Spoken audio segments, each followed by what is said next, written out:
Bay Ridge. Welcome to another edition of After Hours. Today I wanted to take a little bit of time to talk about language, the power of our words, and how we can try to alter reality through language. It's a really important concept and one we have to deal with in our current culture. Language is very, very powerful and it's part of our humanity. I could do a whole teaching out of Genesis 1 and 2 on just this, but if you think through it, God creates by his very powerful word. God says, let there be light, and there is light. God creates constantly by his word. In John 1, of course, we come to understand that the word is actually the eternal Logos, the second person of the Trinity, our Lord Jesus Christ. He's the one through whom all things are created. We're created in God's image. So this God who has powerful words and whom the second person of the Trinity is the word, we're made in that image. And so language is central to what it means to be human. You remember Adam is given the task of naming all the animals, and we're told that whatever Adam called them, that was their name. There's a very powerful word that comes there. And it even includes, you remember when Eve first comes onto the scene there in Genesis 2, and Adam says, wow, you are going to be called woman, for you came out of man. All of these show the power of our words, and it's very, very important. But one of the problems is because words can be so powerful, there is a temptation down through human history to try and control words and to use words to alter reality. We see this a lot in the dystopian novels. I mentioned those novels in a previous After Hours. I'm speaking of Brave New World, 1984, and Fahrenheit 451, and you can see this in all of them, but in particular in Fahrenheit 451 and 1984. In Fahrenheit 451, the main character is a fireman, but fireman no longer means one who puts out fires. Rather, it now has come to refer to one who actually starts fires and specifically starts them to burn books. And people can no longer even conceive of the old meaning of fireman and the old fact that books were cherished, that they were important. And so words are seen to be very, very important in Fahrenheit 451. There's a whole move to try and memorize great books. But it's even more important in 1984. In Orwell's dystopian future of 1984, there's actually a phrase where one of the characters says, the destruction of language is a beautiful thing. And this character's entire job is actually reducing the language. They're trying to make the language shrink. And the language is referred to as newspeak. And in newspeak, there's a lot of sayings where they have so distorted language that people can't understand reality anymore. For example, some of the mottos are freedom is slavery, war is peace, and ignorance is strength. If you just think of those, if freedom is slavery, then you can no longer even have a concept of what it means to be free. If war is peace, then the thing that you're longing for is actually war. And if ignorance is strength, then you don't want to get educated because the path forward is actually by being ignorant. That's what makes you strong. You can see the same thing in his Animal Farm book as well. There's also that the ministry names are actually absurd. The Ministry of Love, for example, is one of them. And it's the place where everybody knows where you go to be tortured. If you've committed thought crime, or word crime, you're taken to the Ministry of Love, and their form of love is torturing you until you agree with them. And so the whole point in this book is ultimately to change reality and to make it even impossible to think in terms of reality. That's actually what they say in the book. Once we're done with newspeak, it will be impossible to think or to do crime thought, to think in a way that is not approved by the party because we've changed how language works. Now that seemed crazy when Orwell first wrote it. However, it's once again pretty prophetic because we see this going on. There is a massive attempt to distort language in our own culture. This whole series, I'm looking at how freedom has been changed in its meaning.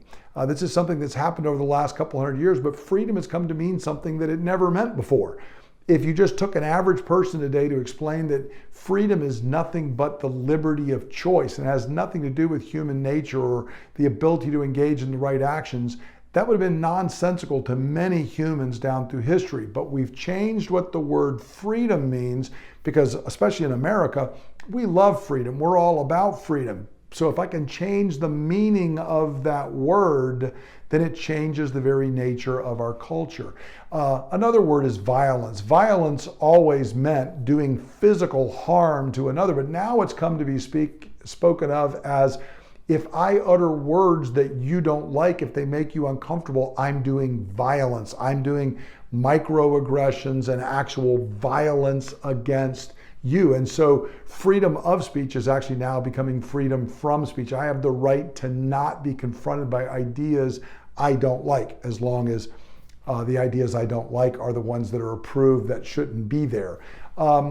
And it's especially seen right now, this is related to the teaching I was talking about this morning over the LGBTQ+, in the mania over pronouns. He no longer refers to a male, but to whatever I decide. Individuals can choose to have their personal pronoun for an individual be they or them to refer to themselves. There's actually technically, I believe it's now up to a couple hundred different pronouns that people will attempt to use. And if you read a news article, you see this over and over now. They'll be speaking of an individual, then they keep using the pronoun they. The writing is becoming atrocious because they keep having to not use pronouns because it's not clear, are we talking about a single person or a group of people? I've mentioned before, I read an article, I think it was in the New York Times, but it was referring to uterus having humans, which is something rather than using the word woman. I mentioned J.K. Rowling, making the joking tweet about the fact that it was speaking of humans who menstruate rather than using the term woman. This is very, very important because it's trying to control and say, no, there are people who menstruate that are not women. Even though what they are is they're actually biologically a woman, but no, they've identified as a male, but they still menstruate. The House of Representatives, as I mentioned on Sunday, has recently changed the rules to disallow all kinds of words. You can't speak of a husband or a father, a mother, an aunt, an uncle. It has to be things like no more brother and sister. It has to be a sibling, a parent, all of these kind of things. Now, please hear me. All of this is Orwell's nightmare. This is Newspeak in action. It's trying to control how one can even think so that a masculine pronoun no longer can be thought to refer to a male. You can't even begin to understand it. Just to read Genesis chapter 1, in the beginning, God created humans, male and female, he created them. It becomes a nonsensical statement in our culture, and in fact becomes, to go back to the other one, it becomes violent. You cannot say these kind of words. So, friends, I want to encourage you. Words are important. They matter. Of course, I think they matter. I make my living, one of my major tasks is preaching, is using words. But they matter to all of us as human beings who are created in the image of a God who speaks, and the second person of the Trinity is the Word. I encourage you, pay attention to words and don't just blithely go along. Don't just follow with what the culture is saying. Words matter, and pay attention when they change them. I could even go into some other areas like, there are people speaking about the freedom of worship, that's what Americans, prize. No, it's not. We believe in the freedom of religion, and they're two very different things. Religion includes worship, what goes on here on a Sunday, but we were guaranteed that we have the right in our public lives to express and act according to our beliefs. But we've been changing that word. So pay attention. Now, I want to encourage you, be kind to a person. I mentioned this at the end of the teaching. I'm having to teach the church, so I'm being very clear in what I'm saying. But when we engage with somebody who is trapped in these things, a person who's confused and thinks that they were born in the wrong body, I want to encourage you, be kind. Be careful in your words. Use your words carefully. but we can't go along with crazy distortions of realities. Alexander Solzhenitsyn, who I mentioned at the beginning of the teaching, he said in the Soviet Union, when they were literally demanding that you had to say 2 + 2 was 5, well, here's what we can choose to do. We can choose to live not by lies. We don't live by lies. We don't agree that 2 + 2 = 5. We don't agree that pronouns don't mean things to do. We can say we're not going along. Even if to try and keep a relationship, I may not fight the person over the pronouns, there are lines that we ultimately have to draw because words do matter. And we need to be clear in that so that reality is not distorted beyond recognition.